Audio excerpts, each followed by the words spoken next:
exatamente uma decisão dizendo claramente ao advogado-geral da União: basta. São várias vezes em que o Supremo foi provocado e a resposta é a mesma. E agora, com a decisão final do ministro Theory, deixa claro o quanto o processo de impeachment da presidente da República está correndo dentro das normas pré-estabelecidas pela legislação. Mas eu quero, senhor presidente, parabenizar também a toda a população brasileira. Foram eles, indiscutivelmente, que nesse novo modelo de exercer cidadania com a interlocução direta com os movimentos sociais, as redes sociais, e com isso produziu isto que hoje chega ao Congresso Nacional. O Congresso foi provocado pelos cidadãos para poder se pronunciar diante de tanto desmando instalado nesses últimos anos. Mas eu não posso deixar também de enaltecer a figura do senador Raimundo Lira, que teve muita habilidade, competência, espírito democrático e conciliador quando esteve à frente da comissão até chegarmos aqui com o relatório. O senador Anastasia, que produziu indiscutivelmente uma peça que será referência em todos os processos que poderão vir pelo conhecimento jurídico, pelo conteúdo e pela sua capacidade, o que mostrou claramente os indícios de materialidade, como também de autoria da presidente da República. Senhor presidente, quero também saudar o presidente Renan Calheiros, que numa decisão coerente com a posição e a liturgia do cargo que assume, rapidamente afastou o ofício encaminhado pelo presidente da Câmara, o presidente de plantão da Câmara, que desrespeitou o princípio primeiro que Vossa Excelência baseou o seu parecer, que é da colegialidade. Mas eu passo agora a trazer aqui rapidamente os pontos muito bem levantados pelo senador Anastasia na comissão, pontos esses que deixam claro, primeiro, em relação às pedaladas, o que nós podemos mostrar com toda tranquilidade são verdadeiros atrasos sistemáticos e reiterados da presidente da República. O que é, na verdade, uma pedalada? A pedalada não é nada mais, senhor presidente, do que pagar com um único dinheiro duas dívidas. Para o povo entender, R$10 pagando uma dívida de R$20.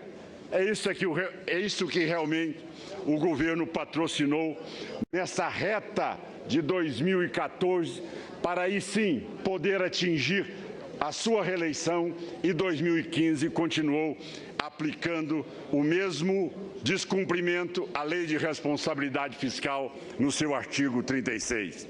Mas nós temos também, senhor presidente, algo que é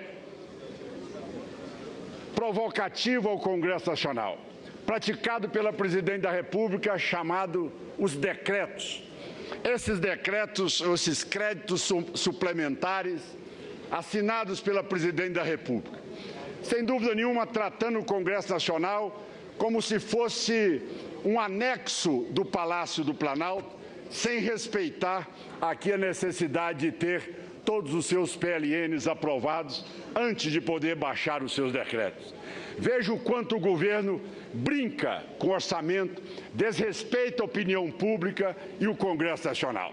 Veja os senhores como é que um governo que se exige um mínimo de organização, de respeito à opinião pública, aprova a sua peça que foi aqui encaminhada. Inicialmente, projetando um superávit de 86 bilhões de reais e chegando no final de 2015 com um déficit de 118,9 bilhões de reais.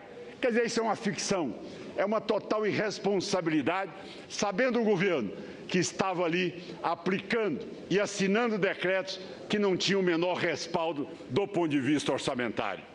Senhor presidente, é importante que seja dito também que este orçamento, ele foi responsável por aquilo que é tentar anestesiar a sociedade brasileira, tentar vender para a sociedade brasileira uma realidade que não procede. Mas é muito comum que, meus caros colegas, que a base do governo venha aqui para o Senado Federal dizer, olha, umas pedaladas do crédito rural, apenas uns decretos que foram assinados, e no mais isso é inaceitável, porque isso é muito drástico para que realmente a presidente da República possa responder por isso. Nós vamos mostrar aqui o verdadeiro golpe praticado pelo governo do PT, iniciado pelo presidente Lula e continuado pela presidente Dilma. O verdadeiro golpe é exatamente o desemprego. Quando alguns senadores do PT dizem, olha, o próximo governo vai tirar direitos trabalhistas. Meus senhores, o PT assinou o AI-5 mais danoso no país, decretou o fim de 11 milhões e 100 mil empregos. Veja bem, que direito maior tem um cidadão que não seu direito ao emprego? Foi tirado exatamente pelo PT nesses últimos 13 anos que está à frente do país. Os programas sociais, aí ele diz, mas os programas sociais serão impedidos pelo próximo governo. Vamos ver o que diz o CIAF, vamos ver o que diz exatamente o que é a previsão do atual governo. Baixou em 87% a creche, Pronatec em menos 62%, aqui exatamente o Minha Casa Minha Vida, menos 74%, aqui as rodovias e infraestrutura, menos 28%, saneamento básico, 74%, gestão de riscos e problemas de desastres, 79%, as UPAs, Unidade Básica de Saúde, menos 40%, e a segurança em menos 20%. Este é o governo do PT, que com demagogia e populismo se elegeu, prometendo para o cidadão aí céu de brigadeiro, sem inflação, sem desemprego. Mas vamos mais, além dos programas sociais que todos aqui viram, nós vimos, e repito aqui, aquilo que a presidente Dilma se colocava como a madrinha, que era o projeto do Minha Casa Minha Vida. Vocês sabem, senhores telespectadores e brasileiros, que agora o cidadão que pagava uma prestação mínima de R$25 vai pagar uma prestação mínima de Minha Casa Minha Vida de R$80. O que pagava R$80 vai pagar agora R$270 a partir de 1º de julho. Ou seja, um aumento de 238%.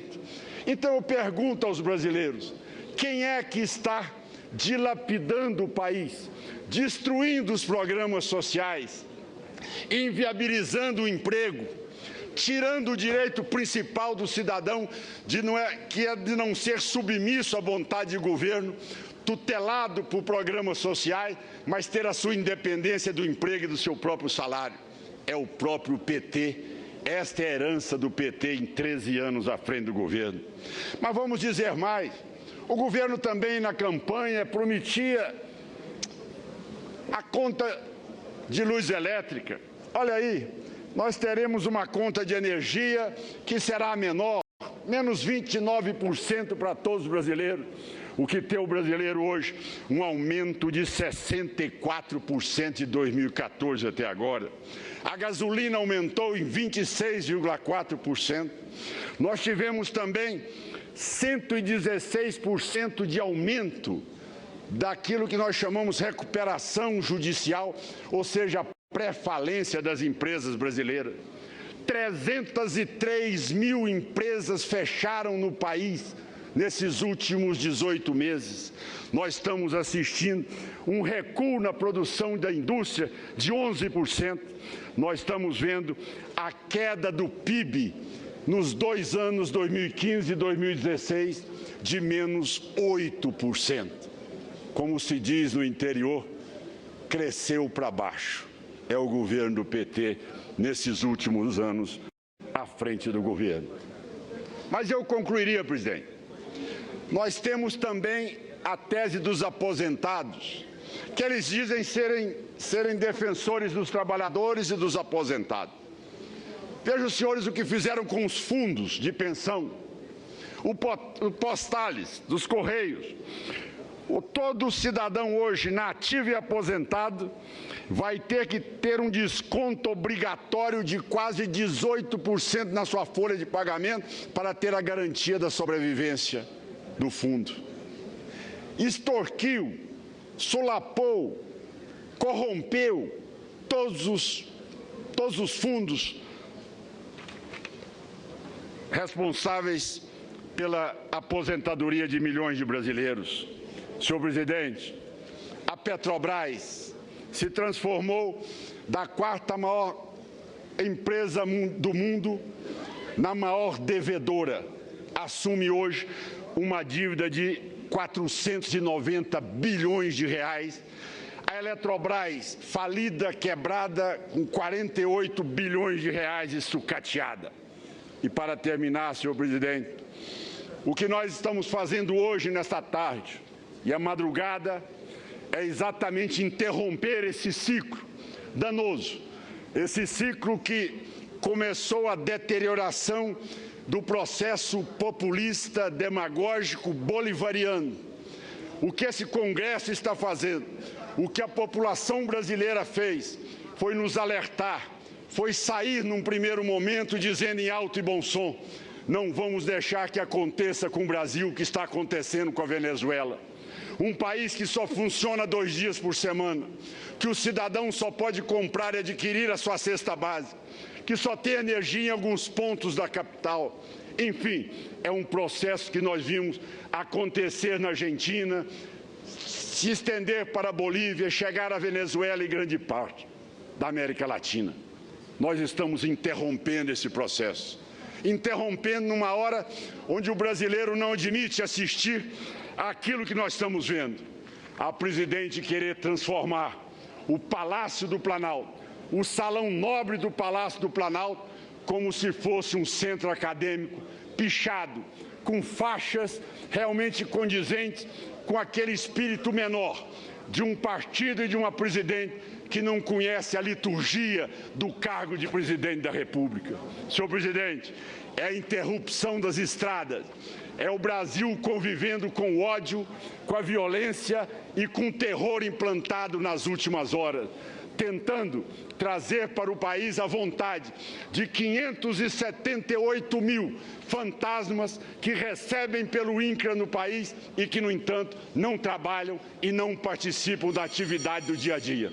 Para encerrar, senhor presidente, é exatamente com o objetivo de trazer a paz, a tranquilidade, unir o país, conciliar essa nação, é que nós votaremos com toda a tranquilidade hoje, sim, pela admissibilidade do afastamento da presidente da República e um novo governo que venha tirar o país dessa situação de frangalhos que o PT nos impôs. Muito obrigado, senhor presidente. Era o tempo que me tinha. Conceda a palavra ao senador Zezé Perrella.